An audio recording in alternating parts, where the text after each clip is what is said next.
Welcome. स्वागत है आप सभी का अपने YouTube चैनल एग्जाम मस्ती पर।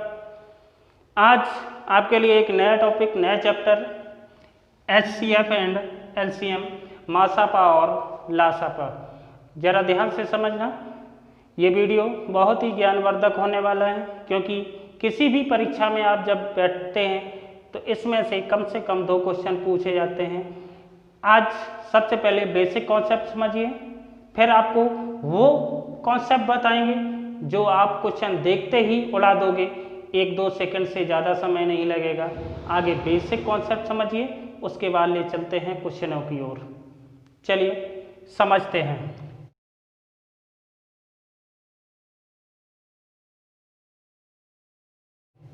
HCF क्या होता है? HCF का फुल फॉर्म होता है हाईएस्ट, क्या होता है? Highest common factor. Highest common factor मतलब महत्तम समापवर्तक। महत्तम समापवर्तक, इसका फुल फॉर्म होता है हाईएस्ट कॉमन फैक्टर, जैसे हिंदी में कहते हैं महत्तम समापवर्तक। फैक्टर और कॉमन फैक्टर। फैक्टर क्या होता है, कॉमन फैक्टर क्या होता है, जरा इनके बारे में समझते हैं। फैक्टर का मतलब होता है अपवर्तक। क्या होता है? अपवर्तक। या ऐसे समझे, फैक्टर मतलब गुणनखंड, लेकिन गुणनखंड 2 प्रकार के होते हैं। जी हाँ, 2 प्रकार के होते हैं, एक अभाज्य गुणनखंड और एक गुणनखंड। इस बारे में अभी हम आगे बात करेंगे। आगे समझते हैं फैक्टर, अपवर्तक और एक दूसरी चीज कॉमन फैक्टर। क्या होता है अपवर्तक या फैक्टर, क्या होता है कॉमन फैक्टर, इस बारे में सबसे पहले समझिए। अपवर्तक या फैक्टर किसी एक संख्या का, मान लीजिए 6 है, कोई संख्या 6 है तो इसके अपवर्तक हो जाएंगे 2 गुणा 3, गुणनखंड या अपवर्तक। तो यहाँ एक संख्या के फैक्टर होते हैं, जबकि कॉमन फैक्टर 2 या 2 से अधिक संख्याओं के होते हैं। जैसे एक संख्या ले ली 12 और एक संख्या ले ली मैंने 8, 12 के गुणनखंड हो जाएंगे 2 दूना 4 तिया 12, 8 के हो जाएंगे 2 दूना 4 दूना 8। यहाँ पे 2 कॉमन है और 2 कॉमन है, तो यहाँ से आपका 2 गुणा 2 बराबर कितना, 4 कॉमन है, तो 4 वह संख्या निकली। यहाँ पे एक पॉइंट है, ध्यान से समझना, 4 वह संख्या है जो इस संख्या को भी पूर्णतः विभाजित कर रही है और इस संख्या को भी पूर्णतः विभाजित कर रही है। 4 से 12 भी पूरा कट रहा है, 4 से 8 भी पूरा कट रहा है। तो HCF के बारे में एक बात समझ लीजिए, जो HCF होता है हाईएस्ट कॉमन फैक्टर, वह संख्या होती है जो उन संख्याओं को पूर्णतः विभाजित करती है। समझ गए? तो महत्तम समापवर्तक, क्या महत्तम समापवर्तक वह संख्या होती है जो उन संख्याओं को पूर्णतः विभाजित करती है। अब थोड़ा हम HCF के बारे में समझ गए, अब हम समझते हैं LCM के बारे में। LCM का मतलब होता है least common multiple. Least common multiple, जिसे हिंदी में कहते हैं लघुत्तम समापवर्त। क्या कहते हैं? लघुत्तम समापवर्त। LCM होता क्या है? 2 या 2 से अधिक संख्याओं का लासा। 2 या 2 से अधिक संख्याओं का लासा वह संख्या होती है जो उन संख्याओं से पूर्णतः विभाजित होती है। मान लीजिए 2 संख्याएं लेते हैं, एक मैंने ले ली 24 और एक संख्या ले ली 16। जरा गौर करना ध्यान से, 24 के फैक्टर क्या हो जाएंगे, गुणनखंड क्या हो जाएंगे, 2 दूना 4 दूना 8 तिया 24, और 16 के कितने हो जाएंगे, 2 दूना 4 दूना 8 दूने 16। 16 के गुणनखंड ये हो गए, 24 के ये हो गए। इसमें देखना है, एलसीएम निकालने के लिए देखना है कि सबसे पहला अंक 2 है, 2 कितनी बार ज़्यादा आया है, इसमें 4 बार आया है, इसमें 3 बार आया है। जिस संख्या में ज़्यादा बार आ रहा है उसको लिख लीजिए।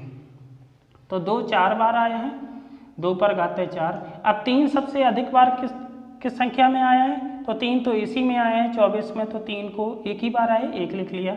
2 पर घाते 4 कितना होता है, 16 गुणा 3 कितना आया, 48। जरा गौर करना, जो 48 मैंने बताया था कि एलसीएम वह संख्या होती है जो उन संख्याओं से पूर्णतः विभाजित होती है। जैसे 24 से भाग करेंगे 48 में तो कितनी बार जाएगा, 2 बार जाएगा।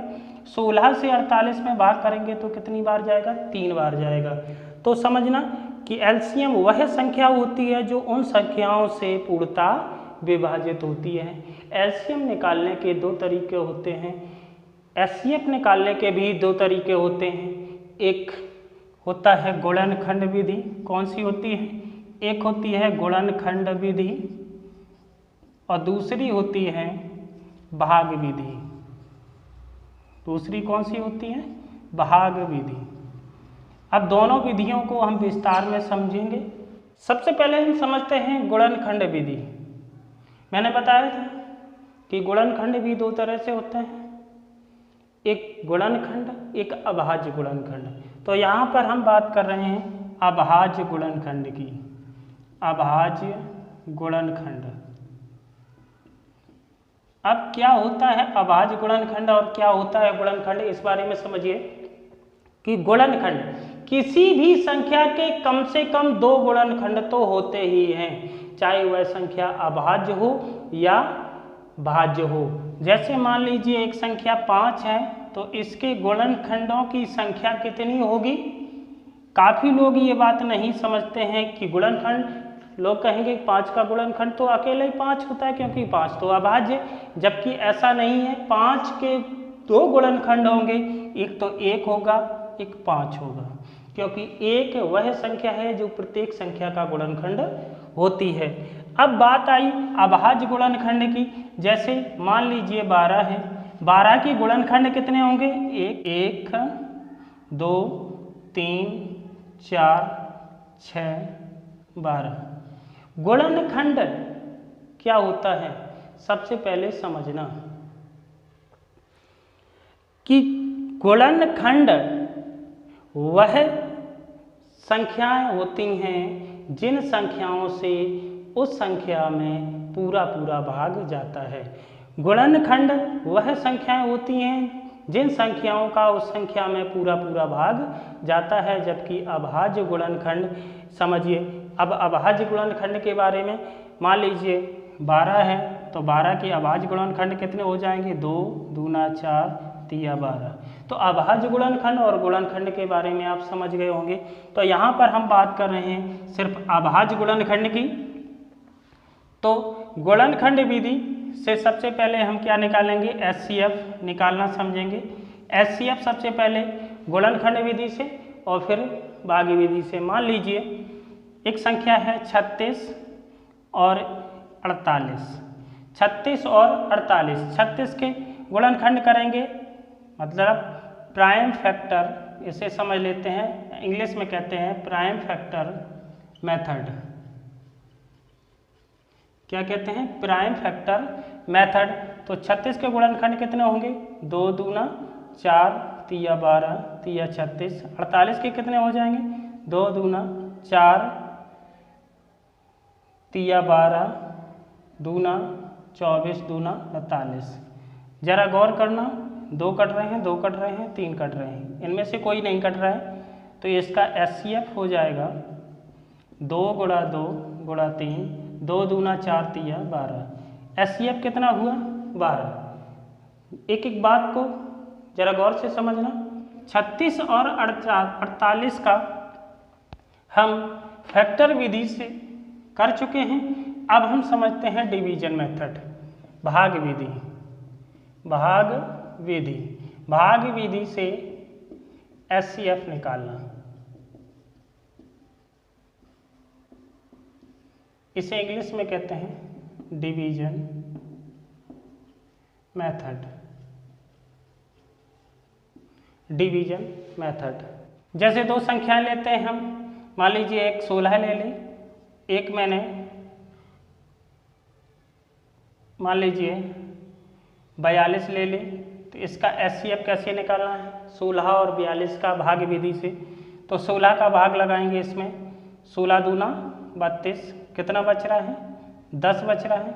फिर यहाँ पर फिर ये संख्या यहाँ पर फिर उतार लेंगे 16, 10 का भाग 16 में जाएगा एक बार, 10 बचेंगे, फिर 6 बच रहे हैं, फिर ये संख्या इधर उतार लेंगे 10, 6 एकम 6, बचा कितना?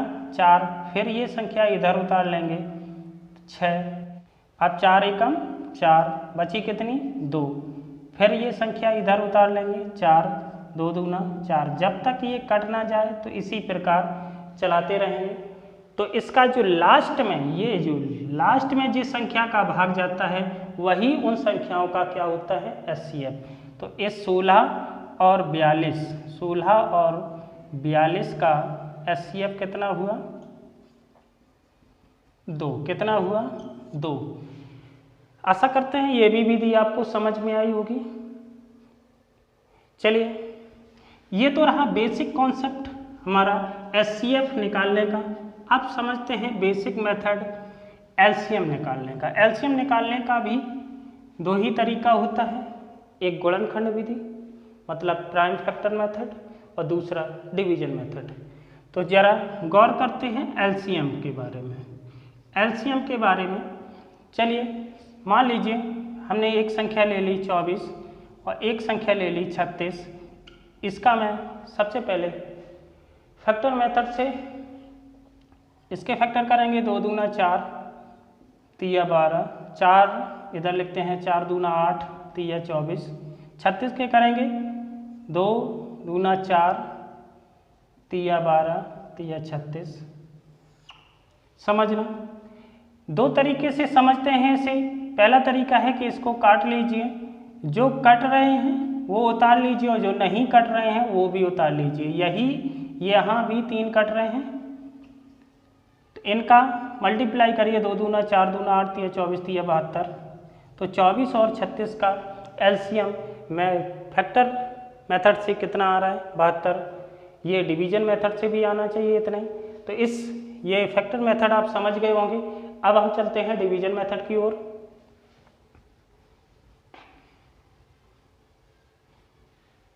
चौबीस और 36, 24 और 36। तो यहाँ पर सबसे पहले ऐसी संख्या लीजिए। एक और चीज़ समझना यहाँ पर कि इस विधि से हम एचसीएफ भी निकाल सकते हैं। प्रायः विद्यार्थी इस विधि से एलसीएम ही निकाला करते हैं, लेकिन आज हम आपको बता रहे हैं इस विधि से मासा कैसे निकालते हैं। तो सबसे पहले वह संख्या लीजिए जो इन संख्याओं को पूर्णतः विभाजित कर रही हो और वो हाईएस्ट संख्या हो। कौन सी है? जरा गौर करना। 2 से दोनों कट रही हैं, फिर 4 से देखते हैं, 4 से भी कट रही हैं, 8 से नहीं कट रही हैं, 12 से कट रही हैं। तो 12 से काट दीजिए, 12 दूना 24, 12 3 36। अब कितना बचा? 2, 1, 3 बचा। 3 को भी काट लेंगे। जब तक 1 1 ना आ जाए तब तक आप इसको काटते रहेंगे। तो ये जो संख्या होती है, बड़ी से बड़ी संख्या जो दोनों संख्याओं को पूर्णतः विभाजित कर दे, तो ये क्या हो गया? एचसीएफ। क्या हो गया? एचसीएफ। अगर एलसीएम की बात करें तो इन तीनों को लिख लें 12 गुणा 2 गुणा 3, तो 12 दूना 24, 3 72। ये क्या हो गया? एलसीएम। इस विधि से हम एचसीएफ भी निकाल सकते हैं, एलसीएम भी निकाल सकते हैं। तो आप समझ गए होंगे एचसीएफ और एलसीएम निकालने की दो विधियां होती हैं, एक तो गुणनखंड विधि प्राइम फैक्टर मेथड और दूसरा डिवीजन मेथड भाग विधि। अब चलिए क्वेश्चन की ओर चलते हैं। जी हाँ, क्वेश्चन 36, 48, 60 और 80 का एचसीएफ और एलसीएम निकालिए। किस विधि से निकालोगे? दोनों विधियां हम बता रहे हैं और दोनों विधि की एक ही विधि मैंने बताई थी अभी, भाग विधि। किस प्रकार निकालेंगे ध्यान से समझना। 36, 48, 60 और 80 एलसीएम निकालते हैं इस तरीके से। लेकिन हम आज HCF भी आपको बताएंगे। तो यहाँ पर वो संख्या ढूंढिए जो इन चारों संख्याओं को पूर्णतः विभाजित कर दे। कौन सी है? तो यहाँ पर एक संख्या मिल रही है 4, 4 से ये चारों संख्याएं पूर्णतः विभाजित हो रही हैं। 4 नंबर 36, 4 एकम 4, 4 दूनी 8, 4 एकम 4 2, 4 पंचे 20, 4 दूना 8। तो अब यहाँ पर देखते हैं, ये 3 से कटेगी, ये 3 से कटेगी, ये 3 से कटेगी, लेकिन ये 3 से नहीं कटेगी। 2 से ये कटेंगी, ये नहीं कटेंगी। तो जो HCF हो गया हमारा 4, कितना हो गया? HCF हो गया 4, क्योंकि 4 वह संख्या है जो इन चारों संख्याओं को पूर्णतः विभाजित कर रही है। चलिए अब आगे बढ़ते हैं LCM के लिए। यहाँ से 2 से काटिए, 2 छक्का 12, 15 ऐसे 10, फिर 2 से काट दीजिए, 9, 2 तिया 6, 15, 2 पंचे 10, 3 से डिवाइड करिए, 3 तिया 9, 3 एकम 3, 3 पंचे 15, फिर 3 से एक बार 1, 1, 5, 5, फिर 5 से 1, 1, 1, 1। चलिए इन सभी संख्याओं का हम मल्टीप्लाई करते हैं। 4 दूना 8, दूना 16, तिया 48, 48 तिया या 48 15, 5 तिया कितने होते हैं? 15। 48 और 15 का मल्टीप्लाई कितना होता है? 15 8 120, 12, 15 चौको 60, 12 72। तो 36, 48, 60 और 80 का LCM कितना आया? 720। समझ में आया होगा। अब हम आपको ले चल रहे हैं दशमलव वाली संख्याओं का LCM और HCF हम कैसे निकालते हैं। जी हाँ, 0.6, 9.6 और 0.36 का HCF और LCM किस प्रकार हम निकालते हैं। ये दशमलव वाली संख्या हैं। तो सबसे पहला पॉइंट समझिए, इस जो ये संख्याएं हैं, इन संख्याओं में दशमलव के अंक सबसे अधिक किसमें हैं?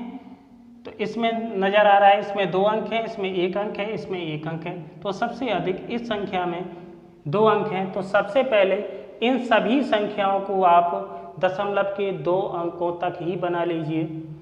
कितना बना लीजिए? 2 अंकों तक। तो ये बन गई 0.60, ये कितना हो गया? 9.60, और ये कितना हो गया? 0.36। दशमलव के 2 अंक इसमें, 2 अंक इसमें, 2 अंक इसमें। तो सबसे पहली बात समझना, यहाँ के दशमलव के अंक कितने मैंने बनाए हैं? 2 बनाए हैं। ये बस बात को याद रखना, क्योंकि बाद में ये काम आएगी। तो यहाँ पर 2 अंक मैंने बनाए हैं। अब दोनों अंकों को समाप्त कर दें। समाप्त कैसे होंगे?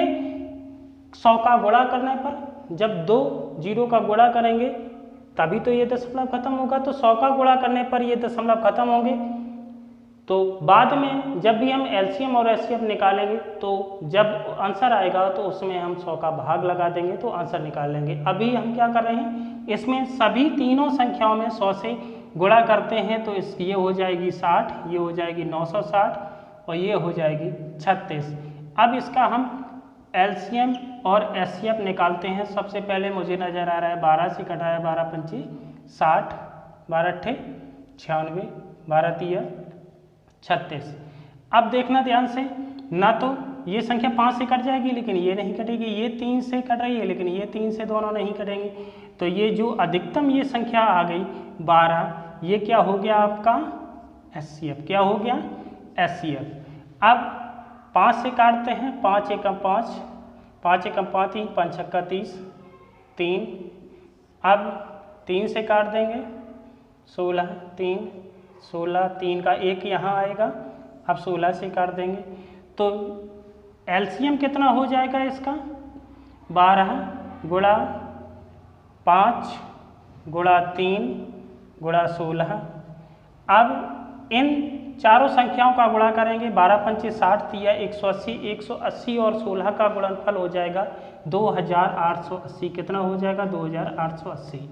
अब आंसर की बात करते हैं तो यहाँ 60, 960 और 36 का HCF आया था 12 और इनका LCM आया 2880। लेकिन मेरा क्वेश्चन क्या था? मेरा क्वेश्चन तो ये था 0.6, 9.6 और 0.36 का HCF और LCM निकालना। तो अब मैंने यहाँ पर गुणा कितने का किया था? 100 का किया था ना।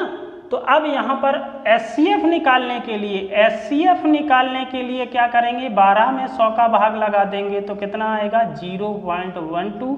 ये हमारा इन संख्याओं का HCF होगा। अब इन संख्याओं का LCM निकालने के लिए यहाँ पर हम 100 से डिवाइड कर देंगे तो हो जाएगा 28.80, मतलब 28.80। ये क्या हो गया इस क्वेश्चन का LCM।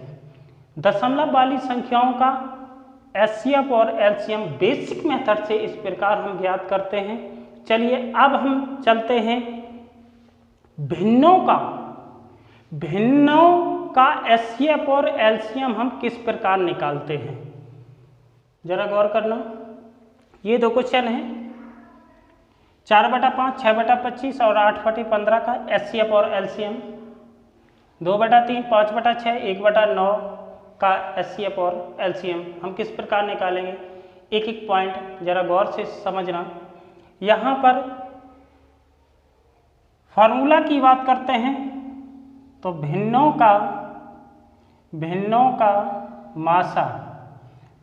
का मासा बराबर होता है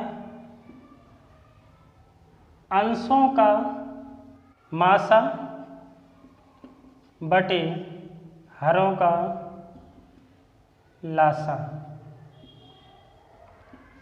अगर बात करते हैं हम भिन्नों का लासा बराबर होता है अंशों का लासा बटे हरों का मासा। एक बात समझना, अगर भिन्नों का मासा पूछा जाए तो अंश जितने भी दिए जाएं इनका हम मासा निकाल लेते हैं और जितना हर दिया जाए उनका हम लासा निकाल लेते हैं। और भिन्नों के अगर लासा की बात करें तो जितना अंश दिया जा रहा है, जितने भी अंश हैं उनका हम लासा निकालेंगे और हरों का मासा निकालेंगे। एक बात गौर करना यहाँ पर कि अगर मासा पूछा जाए तो ऊपर वाले का मासा और नीचे वाले का लासा। जो पूछा जा रहा है वो ऊपर वाले का, इसमें लासा पूछा गया है तो ऊपर वाले का लासा, बचा क्या मासा, वो नीचे वाले का। फॉर्मूला याद करने की आवश्यकता ही नहीं है, केवल एक पॉइंट समझना। अगर मासा पूछा जाए तो ऊपर का मासा नीचे का लासा, अगर लासा पूछा जाए तो ऊपर का लासा नीचे का मासा। चलिए क्वेश्चन की ओर चलते हैं। तो यहाँ पर पूछा गया है 4/5 और 6/25 और 8/15 का LCM और HCF दोनों निकालिए। तो सबसे पहले समझिए HCF मैंने बताया था मासा, तो अंश का मासा 4, 6, 8 का मासा और बचा क्या 5, 25 और 15 का लासा। तो ध्यान देना 4 और 6 और 8 इन तीनों में ऐसी कौन सी कॉमन संख्या है, अधिकतम जो बड़ी से बड़ी संख्या है जो इन तीनों संख्याओं को पूर्णतः विभाजित कर दे। अगर हम 2 लेते हैं 2 दूना 4 होती है 6 2 चौको 8, 4 लेते हैं तो 4 से 6 डिवाइड नहीं होगा तो मासा कितना हो गया। अब बची बात 5, 25 और 15 का LCM का। तो 5, 25, 15 का LCM निकालने की हम 2 विधियां बता चुके हैं, एक प्राइम फैक्टर मेथड, एक डिवीजन मेथड। आप चाहें तो उससे निकाल सकते हैं, नहीं निकालते हैं तो समझना सबसे बड़ी संख्या इसमें ढूंढते हैं। बड़ी संख्या कौन सी है 25। 25 में देखिए 5 का तो भाग जा रहा है लेकिन 15 का नहीं जा रहा है, तो सबसे पहले 25 का दूना कर दीजिए, कितना हो गया 50। तो इसका तो जाना ही जाना है। 15 का देखें नहीं जा गया, नहीं जा रहा है भाग, तो फिर इसका तिगुना करते हैं। 25 का तिगुना कितना हो गया 75। समझना एक एक पॉइंट समझना। LCM निकालने की शॉर्ट विधि, सबसे बड़ी संख्या सबसे पहले देखते हैं, मुझे मिली कितनी 25। 5 से तो डिवाइड हो रही लेकिन 15 से डिवाइड नहीं होगी, तो इसका दूना किया मैंने, दूना किया तो कितना आया 50। 50 15 से नहीं कट रहा है, तो अब मैंने 25 में कितने का गुणा किया 3 का गुणा किया तो कितना हो गया 75। 75 15 से भी डिवाइड हो रहा है, 5 से भी डिवाइड हो रहा है, तो यहाँ पर 5, 25, 15 का LCM कितना हो जाएगा 75। तो इन भिन्नों का 4/5, 6/25 और 8/15 का HCF कितना आएगा? 2/75। अब बात करते हैं हम इन्हीं भिन्नों का LCM निकालने के लिए, तो जरा गौर करना। LCM का मतलब ऊपर का 4, 6, 8 का लासा और 5, 25, 15 का मासा। तो 4, 6, 8, जरा गौर करना। सबसे बड़ी संख्या लासा निकालने की मैंने अभी बताई, बड़ी संख्या देखी 8, 8 4 से तो कट रही है, 6 से नहीं कट रही है, तो 8 का दूना किया 16, 16 से भी ये नहीं कट रही है, तो अब तिगुना कर दिया 8 या 24, 24 से 24 ये जो है 6 से कट रही है पूरी, तो लासा कितना हो गया? 24। अब इसमें संख्या मैंने देखी 5 से ये दोनों डिवाइड हो रही हैं, तो इनका मासा कितना हो जाएगा? 5। तो 4/5, 6/25 और 8/15 का LCM कितना हो जाएगा? 24/5। चलिए उस क्वेश्चन को समझते हैं, इसका HCF। अब जरा समझना, HCF मतलब 2, 5 और 1 का HCF, 3, 6, 9 का LCM। 2, 5, 1 का HCF कितना हो जाएगा? 1, और 3, 6, 9 का LCM निकालने की मैंने बताया था। सबसे बड़ी संख्या 9 से 6 से डिवाइड नहीं होगी, तो दूना किया 9 दूना 18, 18 3 से भी कट रहा है, 6 से भी कट रहा है, तो मेरा 2/3, 5/6, 1/9 का HCF कितना हो गया? 1/18। बात करें अगर हम LCM की, तो LCM की बात करें तो 2, 5, 1 का LCM और इधर 3, 6, 9 का HCF। तो 2, 5, 1 का LCM कितना होगा? तो यहाँ पर बड़ी संख्या मुझे 5 मिली, 2 से डिवाइड नहीं हो रही है, तो दूना किया 5 दूना 10, अब डिवाइड हो जाएगी, तो LCM कितना हो गया? 10। और इनका HCF कितना हो गया? 3 से ये दोनों संख्याएं कट रही हैं, तो HCF कितना हो गया? 3। 2/3, 5/6, 1/9 का LCM कितना हो गया? 10/3। आशा करते हैं आपको ये जो भिन्नों का लासा और मासा निकालने का बेसिक कॉन्सेप्ट आपको समझ में आया होगा। यदि ये वीडियो आपको अच्छा लगे तो वीडियो को शेयर व लाइक अवश्य करें। यदि हमारे चैनल पर नए आए हो तो चैनल को सब्सक्राइब कर बेल आइकन को प्रेस अवश्य कर लें, ताकि आने वाली वीडियो की नोटिफिकेशन आपको मिलती रहे। HCF और LCM के अगले पार्ट नंबर 2 में मिलते हैं एक बार फिर। तब तक के लिए जय हिंद, नमस्कार।